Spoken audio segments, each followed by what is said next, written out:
My own understanding of infinite intelligence has always been informed primarily through my personal perception. I will tell you a story which illustrates just one tiny way in which infinite intelligence has impressed itself upon me to build my understanding of itself.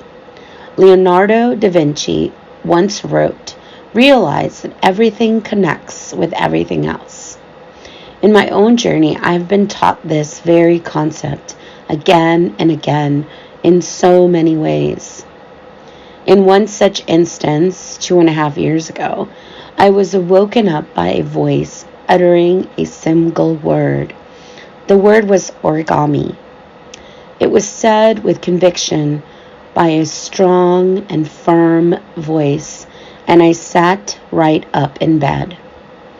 I knew this voice very well, and in acknowledgement of my experience with its power, I answered back to the voice, "Fine, I heard you." Its intent seemed to want to convince me to get moving on one thing, paper folding. I have only done origami once before, years ago, so I searched YouTube and found how-to video in the art of paper folding and got to work. Within 3 days, I had my nightstand full of folded paper creatures, and although it made no sense at all to me why I had this sudden, insane need to fold paper, I knew better than to question the mystery. I have had these types of dreams my whole life. I loosely refer to them as predictive dreams. They never predict anything monumental, but its timing and accuracy is what started me paying attention. The first predictive dream happened before I was even aware of how dreams can be different, around the age of 4 or 5. These dreams always came wrapped in a firm but loving voice, the type you don't argue against. They weaved themselves into my earliest memories and yet never lost their freshness. I could recognize that voice anywhere. "This is your second life. You will have 3, was one such message I received as a child. In my 20s, it predicted a bad fallout with a friend, and at times I'd dream of books or movies which would come into life and shape it in some meaningful way. The dreams always predicted small but key moments in my life. The purpose behind them served to help me question the solidity of my own worldviews and broke me open like a seed placed in a wet napkin. Therefore, you see, when I received my origami dream, I knew already to pay close attention. What could this dream mean? Weirdly, although I had zero interest in origami before that dream, it was not difficult to start folding paper. It was as if I was possessed with an insatiable thirst for folding thin, colorful paper. With sheer joy, I made several animals. I've learned over the years that these dreams carry messages and always serve to symbolize a shift of some sort in my world or worldview. Just weeks before this, I had come to a resolve that I would shift my life to one of service, one in which, at all times and ways, I would work to find ways to always leave an interaction better than when I started it. I tried to find out, to discover, to guess, to question why or where this dream was leading me to, and nothing appeared.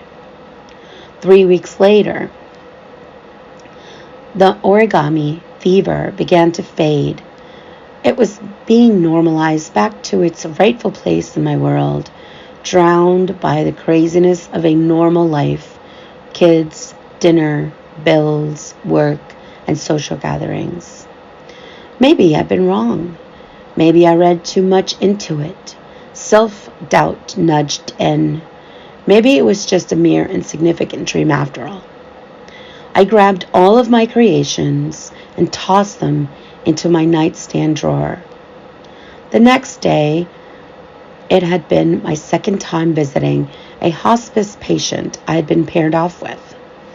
I was a recent volunteer for a hospice organization, and after 2 months of waiting, I finally was placed with someone to visit. Because I speak fluent Spanish, I was paired with a 75-year-old man, Bernardo, whose main language is Spanish. The first visit had gone somewhat awkward. I felt the poor man was so puzzled as to why I chose a hospice patient as my primary choice of volunteer work. He kept asking me, "Do you know what you're in for?" Although I had no fear of death, mine or others, I had volunteered not entirely knowing what to expect. He was both comforted to have company, but also a bit cautious and detached, for he did not know me and had never had a Spanish speaker volunteer visit him before. On that first day of my visit, he was sure this was a big mistake and that my visit, while pleasant, would not repeat itself. So when I showed up a second time, I was received with a lot more trust and enthusiasm and much less cautiousness. I brought him a half pan of homemade flan, which he shared with his granddaughter who was visiting at the time and with his roommate. During the second visit, as I am preparing to leave and to stop me from leaving so soon, he begins sharing that he's really good at origami. Without skipping a beat, he proceeds to list all the animals he can make out of paper and frantically looks around his tiny, cramped space for some paper to make me a quick creation to take home. Yet no paper was to be found. Shocked at the mention of the word origami, I took off my coat and sat back down on the wheelchair, which always doubled as my sitting chair whenever I'd visit him. I proceeded to tell him about my dream and how I had been quite puzzled for weeks now at my newfound obsession, which did not seem to come from me, but from this dream. Noticing his receptivity to my insane story, I continued and told him about the stacks of origami creations, which, until last night, had adorned my nightstand for weeks, and about how I could not seem to stop folding paper. These synchronicities were of no surprise to me, and judging from his excitement, they were also of no surprise to him. Due to his lack of shock, it was obvious he too allowed mystery in his life. I believe synchronicities such as these serve 3 purposes. 1, they are Spirit's way of reassuring us, sending us a sign that we are on the right track.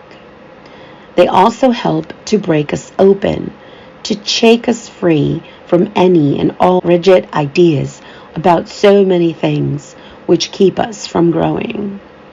Last, it anointed and solidified our friendship as magical and full of mystery. From this experience, it's obvious to both Bernardo and me that the universe is extremely efficient. Every little experience is used to serve various purposes and in endless ways. We could not possibly understand with our finite mind, and I am comfortable with that mystery. Regardless, the experience has allowed us to bond on a deeper level and have laid the groundwork for long healing conversations for both of us. After my visit, I got home and wanted to get my new friend some wonderful and colorful paper and went on Amazon to get some mailed to him immediately. Not surprisingly, I had enough rewards points on my account to cover the cost of the paper and paid nothing for them to be delivered to him the very next day. Ram Dass wrote, "There's no accidents whatsoever in the universe. And in that very concept, I wholeheartedly believe. This one story is just a tiny fraction of the countless ways I've experienced forces at work, seemingly behind the scenes, manufacturing scenarios, meetings, and even countless synchronicities that I no longer question the marvelous design of it all. I am always open, and I eagerly welcome the growth of my understanding of infinite intelligence and all its surprising, magical, and creative ways of showing up in my life. Thank you.